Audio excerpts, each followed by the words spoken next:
Hai Sobat Rebahan, selamat datang di channel hiburan kaum rebahan. Armin akan membacakan kelanjutan dari cerita sebuah novel yang sangat menarik, yang sangat seru, yang sangat menghibur, yang sangat layak untuk diikuti dari awal hingga akhir. Sebuah cerita novel yang berjudul The Story of Yi Chen. Tetapi sebelum melanjutkannya, pastikan kalian sudah subscribe channel ini dan aktifkan lonceng notifikasinya agar tidak ketinggalan jika admin upload video terbaru. Jika kalian menyukai cerita seperti ini, jangan lupa like. Jika berkenan, share juga ke teman lainnya agar teman lainnya mendapatkan informasi hiburan di channel ini. Baik, kita lanjutkan di part ke 232 bertepatan dengan bab ke 1097. Kong Delong ingin membandingkan Yi Chen dengannya di depan umum. Jadi dia bertanya langsung di jamuan makan. Master Yi kan? Saya mendengar bahwa Anda memiliki panggilan yang disebut naga asli di bumi. Apakah itu benar? Yi Chen berkata dengan senyum dingin. Naga asli di bumi hanyalah julukan yang diberikan oleh teman-teman di Jinling.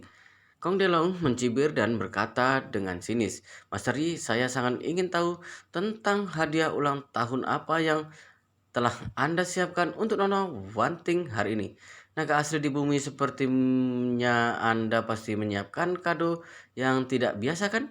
Ichen berkata sambil tersenyum. Sejujurnya saya tidak tahu Nona Wanting akan mengadakan pesta ulang tahun hari ini. Setelah saya mengetahuinya, saya buru-buru menyiapkan hadiah kecil dan itu menunjukkan ketulusan saya. Saya tidak bisa dibandingkan dengan Tuan Muda Kong. Semakin terendah hati Yi Chen, semakin Kong Delong ingin memukul wajahnya di depan umum. Jadi dia mengepalkan tangannya dan bertanya kepada Yi Chen, "Mengapa Master Yi begitu rendah hati? Saya hanya ingin tahu hadiah apa yang telah Anda siapkan. Cukup katakan saja atau tunjukkan pada kami." Kan? Kemudian Kong Delong melanjutkan, "Oh ya, karena Master Yi adalah ahli Feng Shui, izinkan saya menebak dulu apakah Master Yi memberikan hadiah berupa selembar kertas pelindung atau jimat kepada Nona Banting?" Ichen sedikit tersenyum. Tuan Muda Kong benar-benar pintar, hampir benar. Ketika Kong Delong mendengar ini, dia segera menyeringai dan berkata, "Keluarga kami memiliki bawahan yang membuat barang-barang kecil di Yiwu. Saya mendengar bahwa mereka membuat jimat grosir dengan harga 1 sen di pasar Yiwu. Saya tidak tahu berapa harga jual yang dibeli Master Yi. Jika Master Yi mendapat harga lebih mahal, saya dapat memperkenalkan orang-orang itu pada Anda. Mereka akan memberikan harga yang lebih rendah." Song Rongyu tersenyum mendengarnya dan ayahnya Song Tianming merasa ada sedikit kesenangan, tetapi yang lainnya tampak menunjukkan ekspresi marah. Bagaimanapun, Yi Chen selalu dihormati oleh orang-orang. Di mata semua orang, baik itu Tuan Muda Yi ataupun Master Yi, dia adalah orang hebat yang tak tertandingi dan kekuatannya tidak dapat dilihat oleh orang biasa. Sekarang Kong Delong ini berani menyerang Yi Chen. Begitu dia datang membuat semua orang merasa sedikit tidak senang. Chen Jekai hampir tanpa sadar ingin menampar Kong Delong secara langsung. Anjing buta itu benar-benar buta ketika dia memakai sepasang mata anjing dan berpura-pura baik untuk menyerang tuan mudanya. Tetapi ketika dia berpikir dengan hati-hati, dia pun menahan kemarahannya lagi. Cara bicara Kong Delong memang sangat biasa, tetapi begitu dia berada di sini, mungkin semua orang dapat menebak identitas Yi Chen. Yi Chen tersenyum saat ini. Dia tidak memperhatikan Kong Delong sama sekali. Jika Kong Delong lebih mengenali kekuatannya sendiri, dia tidak akan berani sok kuat di sini. Tetapi orang ini bahkan dengan bodoh memprovokasi orang lain dan menunjukkan sifat aslinya. Jadi Yi Chen diam-diam memerintahkan Chen Jekai untuk mengeluarkan ponselnya dan merekam video secara diam-diam. Kemudian dia memandang Kong Delong dan berkata sambil tersenyum, "Tuan Muda Kong benar-benar naga dan burung ponik. Pertama kali saya melihat Anda hari ini, saya merasa bahwa Tuan Muda Kong sangat berbeda dan saya benar-benar kagum dengan kemurahan hatinya." Mendengar Yi Chen menyanjung dirinya, senyum Kong Delong semakin kuat. Dia pikir Yi Chen telah mengaku padanya. Tanpa diduga, Yichen segera bertanya, "Tuan Muda Kong baru saja mengatakan bahwa kalung yang Anda berikan bernilai 20 juta dolar. Saya tidak tahu apakah itu benar atau tidak." Kong Delong berkata dengan suara dingin, "Keluarga Kong saya ada di Yanjing, merupakan 10 keluarga teratas itu. Hanya kalung 20 juta dolar dan itu tidak akan sebanding jika saya berbohong." Yichen mengangguk dan berkata sambil tersenyum, "Tuan Muda Kong, coba tebak berapa harga hadiah yang saya berikan kepada Nona Song." Kang Delong mencibir, "Meskipun saya tidak tahu hadiah apa yang Anda berikan, saya pikir itu tidak akan melebihi 10.000 yuan." Yichen berkata sambil tersenyum, "Tuan Muda Kong, sejujurnya hadiah yang saya berikan tidak hanya lebih dari 10.000 yuan, tetapi juga jauh lebih mahal daripada kalung Anda." Begitu Kong Delong mendengar ini, dia sangat marah. "Dari mana asalmu? Beraninya kamu berpura-pura di depanku?" Yichen bertanya sambil tersenyum, "Jika hadiah yang saya berikan benar-benar lebih mahal dari kalung Anda, bagaimana menurut Anda?" Kong Delong mendengus dingin. "Jika begitu banyak orang telah menyaksikan bahwa jika hadiah yang Anda berikan benar-benar lebih mahal daripada kalung yang saya berikan, saya akan memakan kalungnya di tempat." Yichen bertepuk tangan dan berkata sambil tersenyum, "Bagus sekali, maka itu adalah kesempatan." Kong Delong mengerutkan kening dan berkata, "Master Yi, jika hadiahmu tidak semahal hadiahku, apa yang akan kamu lakukan?" Yichen berkata sambil tersenyum, "Jika hadiahku tidak semahal hadiahmu, aku akan memakan set peralatan makan di depanmu." Mendengar ini, Kong Delong tertawa dan berkata, "Set peralatan makan ini terbuat dari porselen tulang. Bagaimana jika kamu tidak bisa memakannya?" Yichen berkata dengan tenang, "Jika aku benar-benar kalah, maka bahkan jika set peralatan makan ini pecah, aku akan memakan semuanya." Setelah mendengar ini, Song Wanting buru-buru membujuk Yichen, "Master Yi, mengapa Anda harus meladeninya? Bahkan jika Anda benar-benar memberi saya jimat di matanya, itu hanya bernilai 1000 keping emas." Yichen tersenyum, "Nona Wanting, jangan khawatir. Aku, Yichen, selalu memiliki keyakinan penuh dalam melakukan sesuatu." Kong Delong kesal melihat Song Wanting yang ingin melindungi Yichen seperti ini. Kemudian dia menepuk meja, berdiri, dan bertepuk tangan.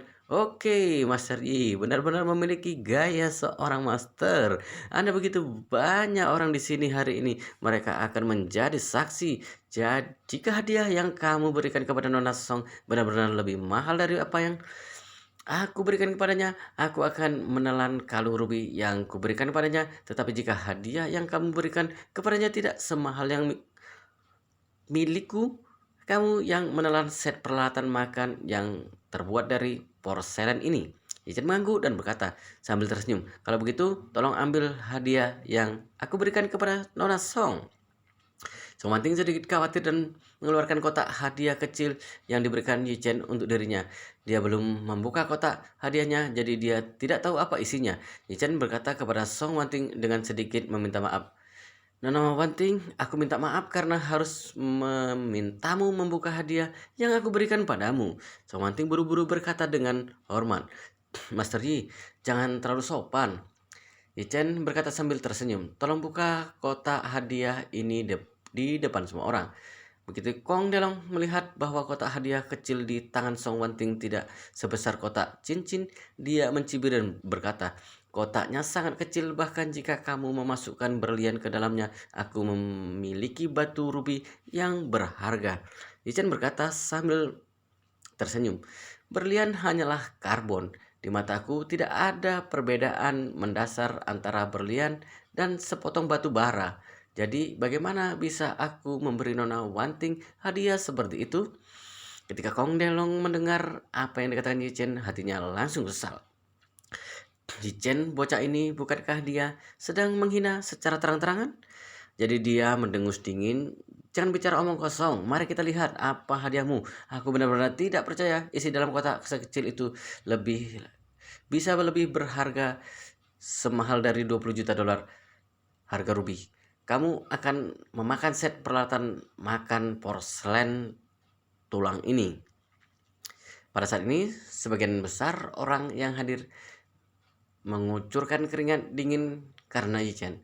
Meskipun kita semua tahu bahwa Yi Chen sangat kuat dan bahkan memiliki banyak pencapaian dalam metafisika, mereka benar-benar tidak percaya bahwa Yi Chen dapat dibandingkan dengan Kong Delong dalam hal keuangan. Kekuatan keluarga Kong benar-benar sangat kuat di Jianan.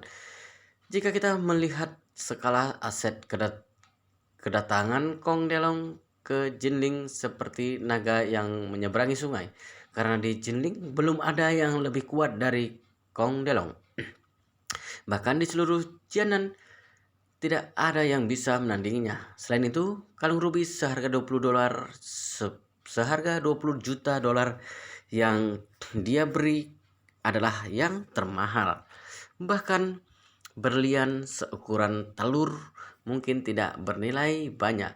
Jadi semua orang berspekulasi tentang apa yang sebenarnya yang ada di dalam kotak kecil yang Yi Chen berikan kepada Song Wanting, yang akan membuat Yi Chen begitu yakin bahwa itu akan lebih mahal dari 20 juta dolar. Song Wanting dengan hati-hati membuka kotak hadiah itu.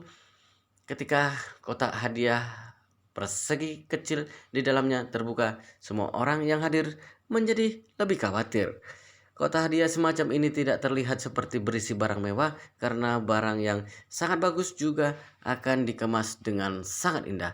Tapi Yi Chen tampak seperti membelinya di toko souvenir dan membelinya secara acak, yang paling banyak mungkin bernilai beberapa ratus yuan.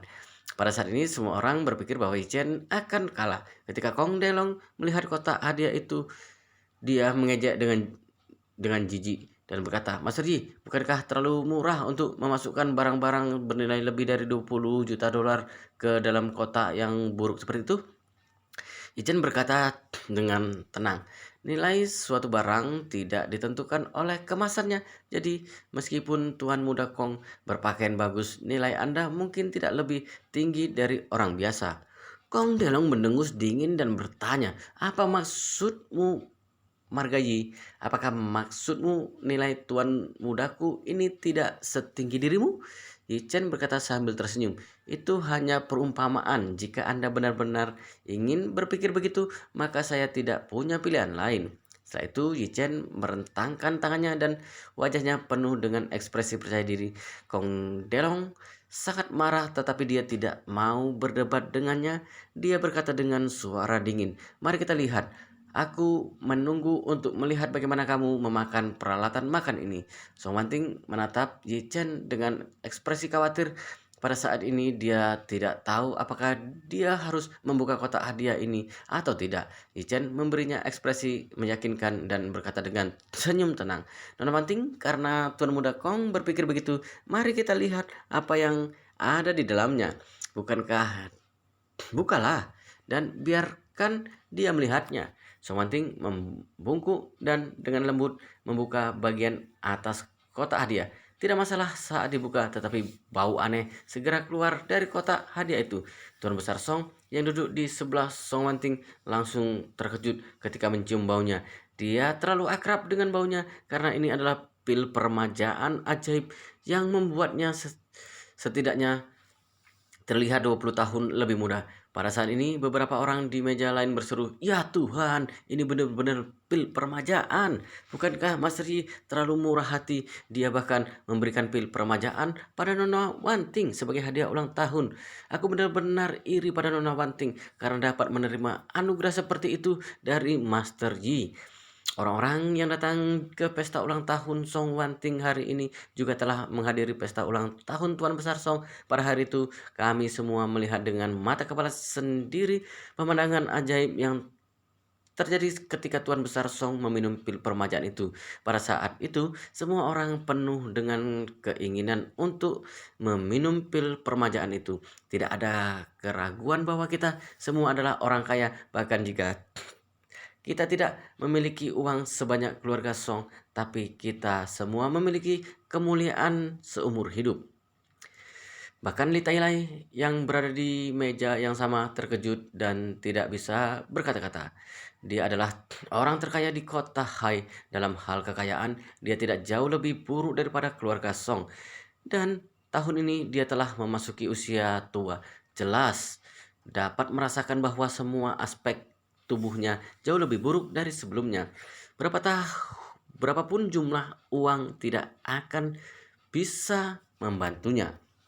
Jadi dia sangat ingin memiliki kesempatan untuk memiliki pil permajaan, bahkan jika Yichen ingin mengambil 1/10 dari asetnya, dia tidak akan menyesalinya karena dia tahu bahwa selain pil permajaan, bahkan jika dia mengeluarkan miliaran yuan, dia tidak dapat membeli kembali 20 tahun masa mudanya.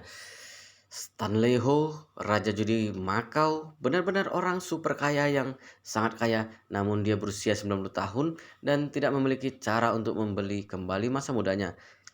Satu-satunya hal yang bisa dia lakukan adalah menghabiskan ratusan juta di rumah sakit setiap tahun untuk menyelamatkan hidupnya. Namun, waktu yang dibeli dari rumah sakit hanya dapat menunda kematiannya dan hidup 2 sampai 3 tahun atau bahkan 5 tahun lebih lama. Dia habiskan miliaran lebih untuk memperpanjang hidupnya selama 5 tahun dan tidak dapat mengubah kondisi fisiknya yang sekarat.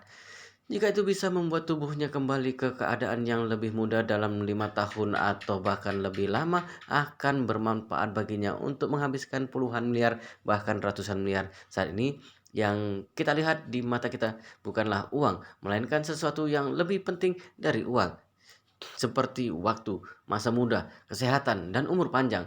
Jadi bagi mereka tidak ada yang lebih mempesona dari pil permajaan. Jika diminum pil ini, dia akan menjadi 20 tahun lebih muda, bahkan jika dia sekarat, dia akan dapat pulih dan hidup lebih lama. Ini terlalu luar biasa. Bahkan Song Wanting sendiri menatap pil permajaan ini dengan sangat terkejut sehingga dia tidak bisa mengatakan sepatah kata pun.